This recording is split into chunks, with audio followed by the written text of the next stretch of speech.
நாம எல்லாரும் இப்ப இந்த ஒரு வார்த்தையை அவர்கள் கேட்கலாம். நீங்க நாம எல்லாரும் எப்படி இருக்கோம்? நான் என்ன நினைக்கிறேன், சத்தியமா நினைக்கிறேன், என்னுடைய கொள்கையை நான் விட மாட்டேன்.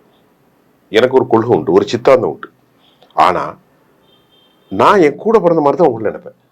நீ எந்த சமூகமா இருந்தாலும் எனக்கு கவலை இல்லை. ஒன்னா உட்கார்ந்து சாப்பிடுவோம், ஒரே அன்பை பருகிருப்போம், நல்ல விஷயத்துல உங்களை கூட்டாளியை சேர்த்துக்கணும்.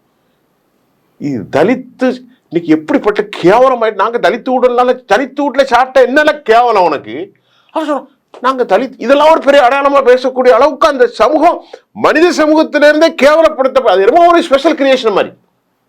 இப்படி பேசுறதுதான் ஜாதி வரீங்க. நான் சொல்ற புரியுதா உங்களுக்கு? அப்ப திமுக நடிக்கிறது. மூர்த்தியை உடனே டிஸ்மிஸ் பண்ணு. பெரியாருடைய கொள்கை நிலை அந்த அமைச்சரையே பதவி நீக்க செய்யணும்னு சொல்றீங்க, கோரிக்கை வைக்கிறீங்க. உடனே சொல்லி எதுக்கு? நாங்க எங்களுடைய அடிப்படை கொள்கை என்ன தெரியுமா? திமுக சொல்லணும், சாதிக்கு எதிராக பேசுறவன், அனிமாசிட்டி, அதாவது விரோதத்தன்மையை, எனிமிட்டியை கிரியேட் பண்ணி மக்களுக்கு இடையில இணக்கத்தை கெடுத்து எதுக்கு பேசணும்? நான் கேட்கிறேன், திரு மூர்த்தி அவர்கள் ஏன் பேசணும்?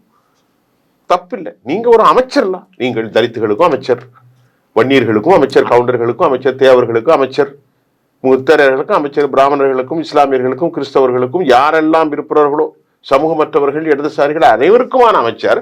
ஒரு சமூகத்தினுடைய அதாக பேச வேண்டிய தேவை இல்லையா? நீ அந்த சமூகத்தை மறக்கக்கூடாது வரலாற்றுன்னு.